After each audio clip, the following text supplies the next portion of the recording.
Good morning. My name is Joseph James Farina, professor Huffman's class, and today I'll be informing everyone on strokes. So my purpose today, like I said, is to inform you on strokes, and by the end of my speech you should be able to understand the symptoms, some of the after effects, and just about strokes themselves. So the order I'll be going in today is chronological order by telling you the symptoms, what they deal with while they're having the stroke, and the post effects of having the stroke. So there is more than 200,000 cases in the U.S. per year of strokes. Some of the symptoms include a facial droop on one side, slurred speech, confusion, like altered mental status, one body side weakness. So like if you split your body in half and the other half of your body, excuse me, it will have like general weakness and you won't be able to move it the right way. And like one side of your face would be like not able to move at all. And you would have, like I said, slurred speech and have an altered mental status. Also, another sign is if you have really bad headaches along with some of these other symptoms, then you'll have a pretty good idea that you might be having a stroke, or someone around you might be having a stroke if you're noticing those symptoms. Like for example, my cousin, she just recently had a stroke, and she basically woke up in the middle of the night and she was at her boyfriend's house. She went to the bathroom, came back out, and her boyfriend's sister, who was staying with them for the time being, noticed, and she's an EMT paramedic, noticed that she had a facial droop. She's been having headaches. She she had weakness on one side of her body. She was very confused and slurring her speech like she had been drinking, and immediately rushed her to the hospital.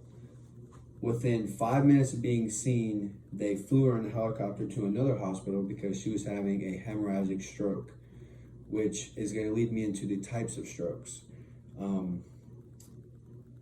So she was having basically a bleed on her brain, and it was causing her brain to swell in a certain area and causing half of her body to shut down pretty much and not be able to move. And the droop on the face and just the whole 9 yards with it. So she basically she ultimately had a hemorrhagic stroke, which, like I said, is a bleed on the brain, and it's more common than you would think, but she's doing fine now.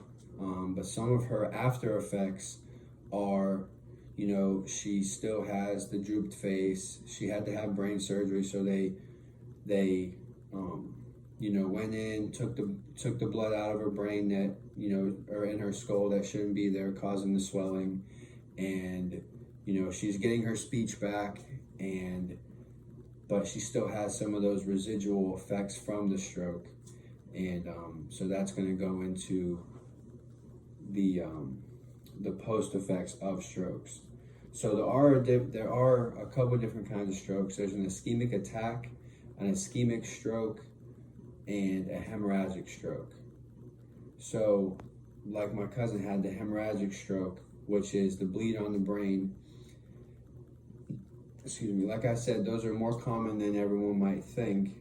And like I said earlier, there's 200,000 cases in the United States per year of strokes, and that's not even going into other medical conditions that could go wrong. That's just strokes. And I got a lot of my information from the Mayo Clinic website, the CDC, and a lot of like the American Stroke Association websites that are great for that type of information. If you've had a stroke yourself, a stroke that you've witnessed someone have a stroke, or you just want to gain more knowledge about strokes. I hope I've been able to help and provide you some information, because that's my whole purpose, to inform you on different types of strokes. I wanted to share a personal story with you so I can help you relate to what I'm saying and just strokes overall, because they're very serious. It's very serious that you could pass away, and thank God that my cousin didn't. She got surgery in time, and she's on the road to recovery. So basically, that's it, and thank you for listening.